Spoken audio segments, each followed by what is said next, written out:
Hi everyone. Sky Sports, you want to kick us off? Yeah, hi there, Sean. Good to see you. Hiya. Just wondered if we could start with some team news, please. How is Ben Mee and any other issues over the last few days, maybe? We're not too bad with other issues. Ben's going to be touch and go, I think, to whether he makes it, and obviously the risk and reward of that scenario. So we'll wait and see on more news tomorrow on him. It is more of a knock, which is favourable rather than a twist. But it's whether he makes it in time, I think, and whether it can settle down in time. What's the mood been like since the Leicester loss? I think I'm right in saying it was just your second defeat in 8 games, came on the back of some good performances, some good results, but you said yourself there were aspects of the performance you weren't too happy with. So what's the reaction been the past few days? No, the mood's been good. I mean, the reaction's been good. You know, it's the first time I think I've referenced other than the first half against Manchester United when they were strong, it must be said, and we came back into that game, but other than that, it's the first time we've come off of a real good performance consistency. We weren't far off. I mean, we gave away 2 sloppy goals in the end that cost us, but the general performance wasn't far off. It just wasn't.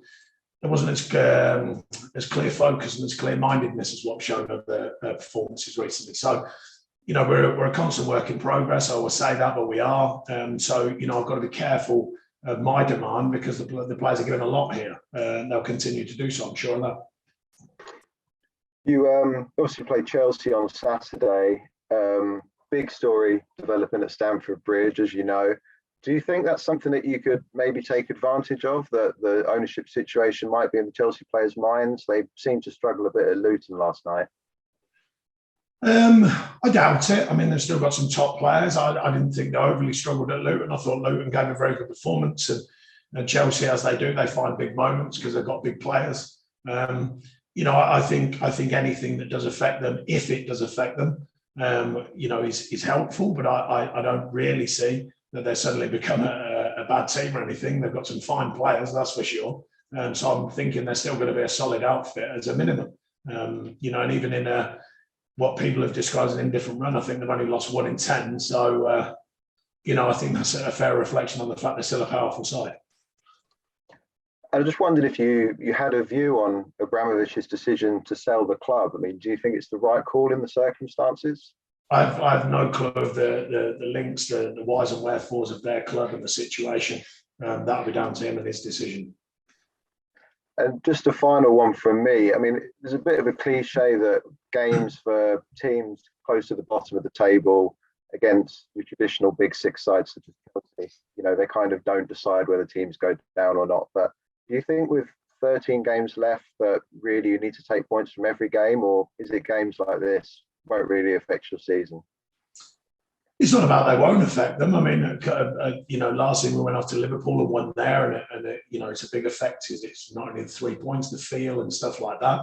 It is just statistically more difficult to beat these sides, and I think that's shown across many seasons in the Premier League when, you know, teams outside of the sort of powerful 6-8 clubs, statistically it's rare that they have a better record against them sort of sides than they do against others in the division. So I think there's just a balanced view of that side of things, but we've shown before, and even recently with a very strong performance and a good win against Tottenham, that it can be done. You do have to be at the top of your performance levels, I know that. So we've got to really focus on getting to that and taking on the game with that kind of, I suppose there is an added edge of free thinking because of the fact that most people outside of your own group think that it's, you know, it's too much for you when you take these teams on. But we don't think that inside of our camp. No, we think we can challenge and be competitive in this division against whoever we play, wherever we play them. So that's our mentality going into this game. But it is a big challenge, of course, because they are, as I said, they're still a very fine group of players. Cheers, Sean. Good luck at the weekend. Thank you. Cheers, Joe. PLP. Hi, Sean. Hi. I watched on Tuesday, and it was a real Burnley night, wasn't it? You know, team played really well. You described them as sloppy goals, but it must be pretty frustrating for you by the time you get home when you look back on that night.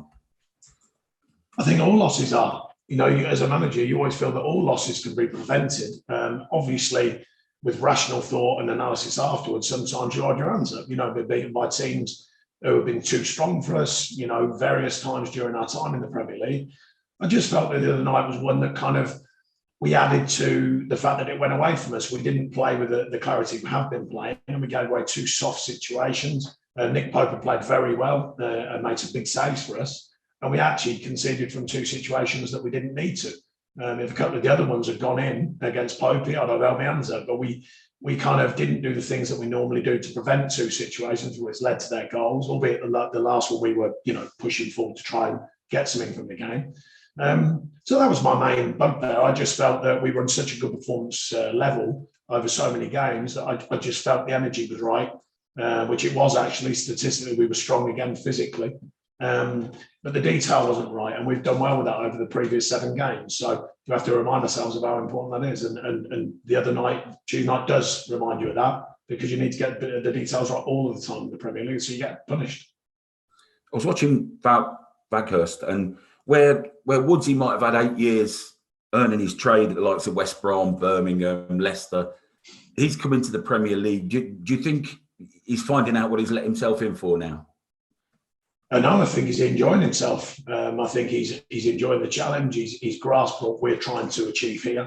And he's currently played a big part in activating on that and trying to change the flow of traffic for us. I think he's done well so far. He has a chance on the other night, but he's in there on the far post to score, which might have made a difference to the outcome. But no, he's done very, very well, and he continues to work very hard for the team. Colleague mentioned earlier on about Chelsea and Abramovich. Obviously, you've been around football all the time that he's been there. How do you evaluate the Abramovich years? I mean, 19 years, 19 trophies, but possibly also in that time brought a cancel culture that let the likes of Kevin De Bruyne and Mo Salah slip through the net. You know, a club that needs instant success. I don't imagine that he's running that club on every instance and every day-to-day moment. I would imagine there's lots of opinions go into a running of a club like that.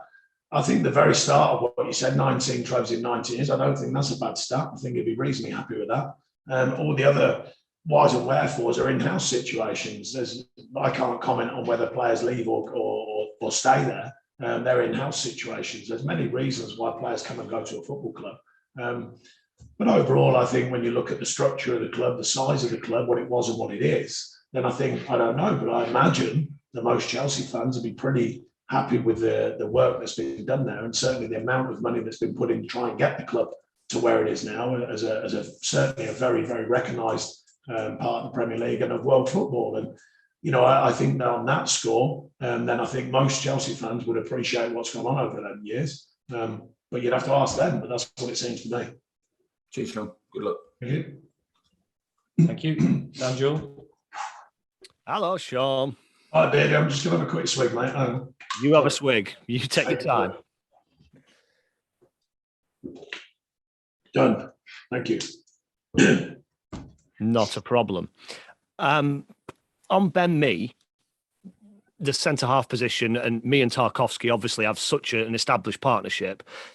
With Collins coming in and making an impression, you've still got Kevin Long there as well.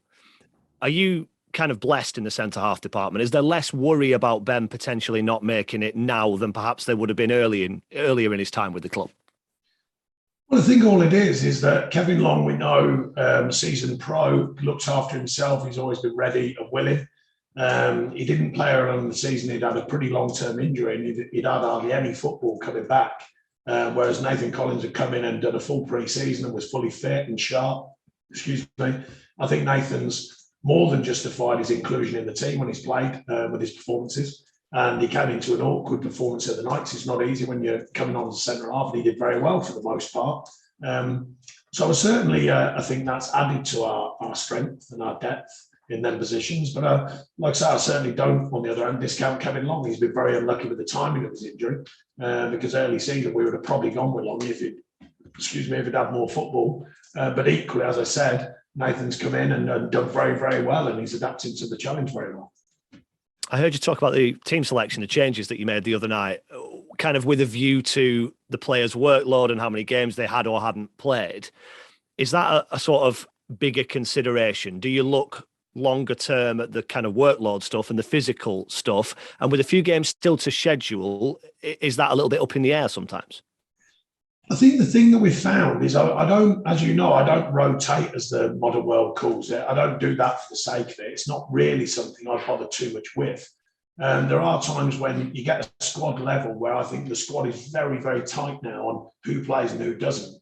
Maybe in the past we've had some gaps where I think, you know, the players who are playing have a kind of a slightly better version of what maybe is not playing. Whereas now I think we've got a squad that's really, really tight, different skill sets, different type of players. So that gives you a bit more freedom to adapt and adjust. And sometimes, as I did the other night, for a bit of freshness. Now, it didn't have as big an effect on the night as what I thought it might have, because our stats were still very strong physically. But, you know, a couple of players coming back in would ask a lot of Corky coming out of a spell when he wasn't playing so often to play back-to-back games. A lot of J-Rod as well, but he's been working ever so hard at his performances. So, you know, we do ask a lot of these players. So I think there's a time and a place when we felt it was right. As I said, didn't quite have as big an effect on the night because we delivered a very strong physical performance anyway. But you do sometimes want that bit of freshness for the players. As far as the planning goes, the training schedules and the workload for the players and stuff, how far in advance are you able to look? Are you obviously not thinking about the details of games, but are you thinking 2, 3, 4 weeks in advance for kind of who needs to train and who needs to play and who needs to play for the under-23s and stuff? Well, performance-wise, it's the next game is most important, as you know. But beyond that, we still have to be mindful of what players need, what game schedule. Do they need recovery games, as in been out injured? Have they just not had a game for a while, so they've been fit, but they've been around the bench and they've been doing their extra bits of work, but still keep their eye on and keep that real match fitness? Do they need that? Sometimes the prevention situation, like it's been difficult with Maxwell because he's come in and went away and hardly played or not as much as he would have liked. Came back, a few days off, then you've got to recover. You've got to come into a game schedule that's really crammed. So trying to get him fit without putting him at risk. You know, there's a lot goes on. It's sometimes, you know, the thing that fans don't see, and I always reckon, you don't want fans to know everything. It'd make it too boring if they had a view of every detail.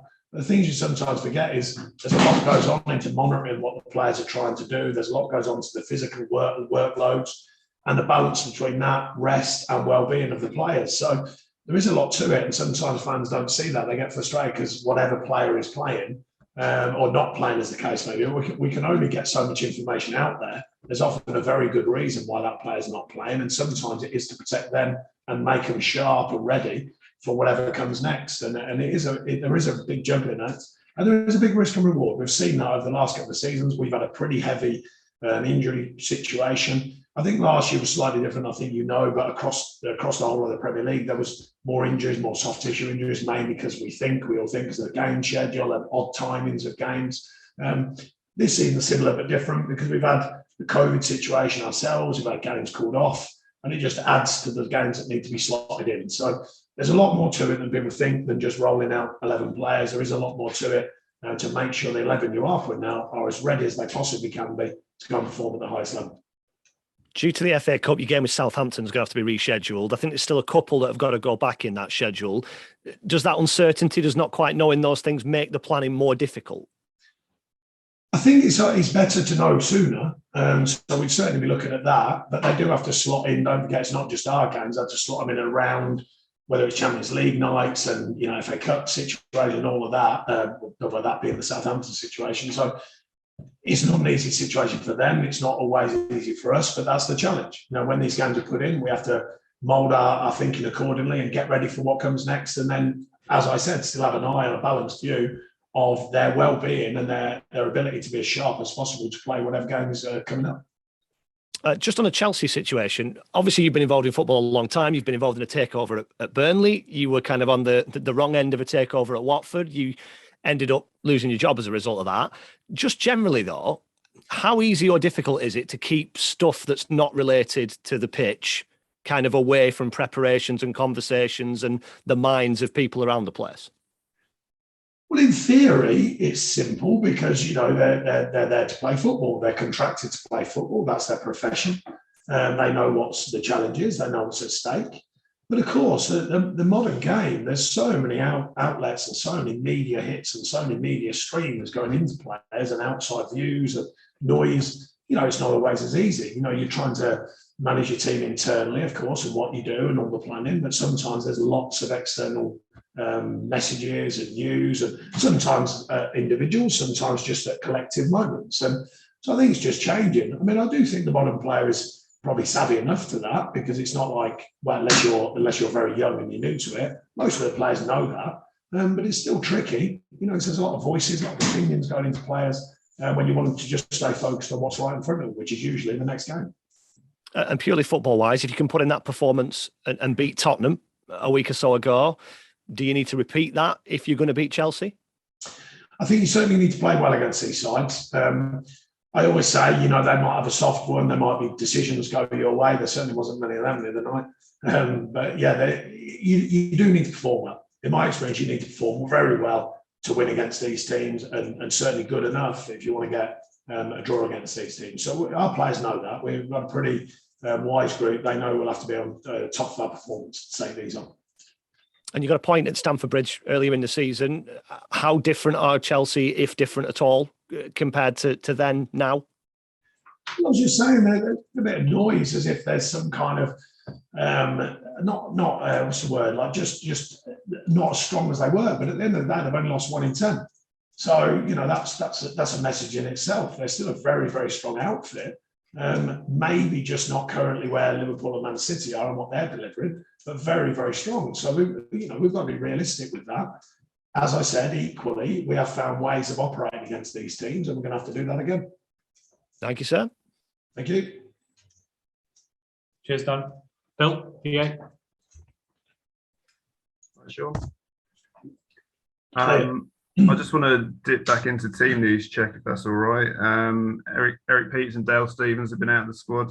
How are they looking for the weekend's game? Yeah, it's a good point. I didn't mention them. Yeah, so Eric won't be involved. Dale Stevens won't be involved at the weekend. Ben's touch and go.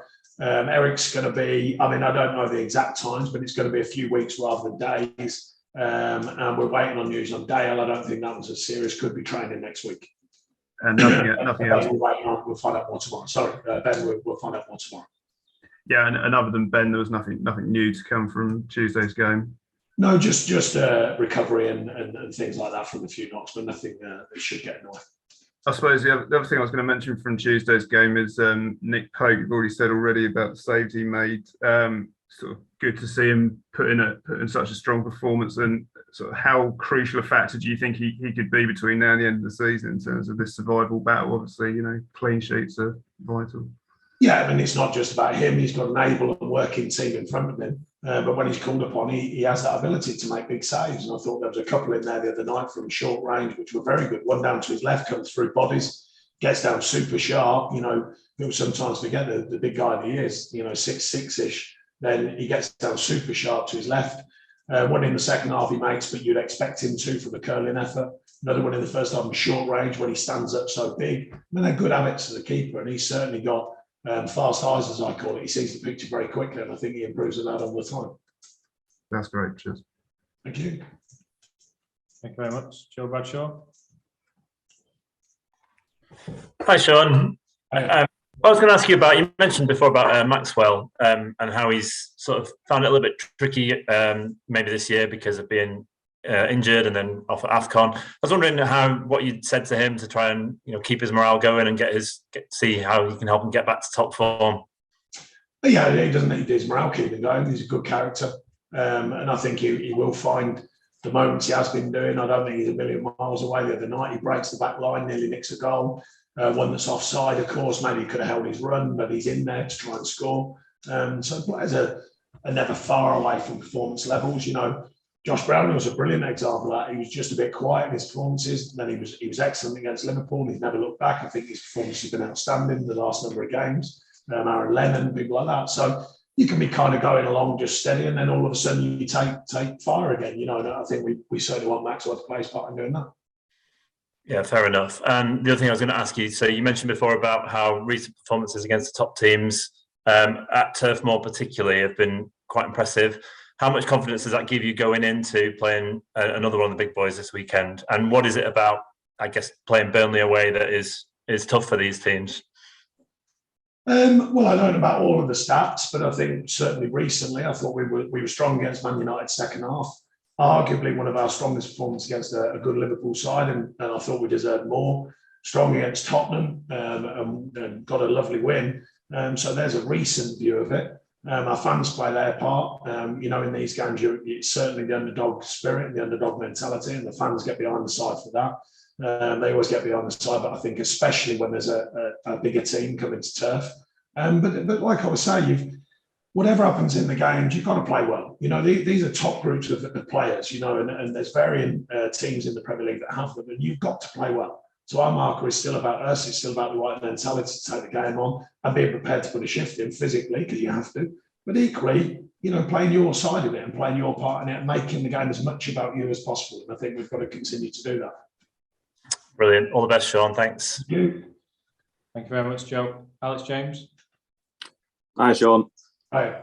I'm going to go for injuries part 3, if I may. Is Mate Vidra, I know he was a while off, is he back training at all yet with the group? He's just back on the grass and in and out with the group at the moment. Obviously, we're not having major training sessions because obviously we're kind of recovering and then getting ready for the next one.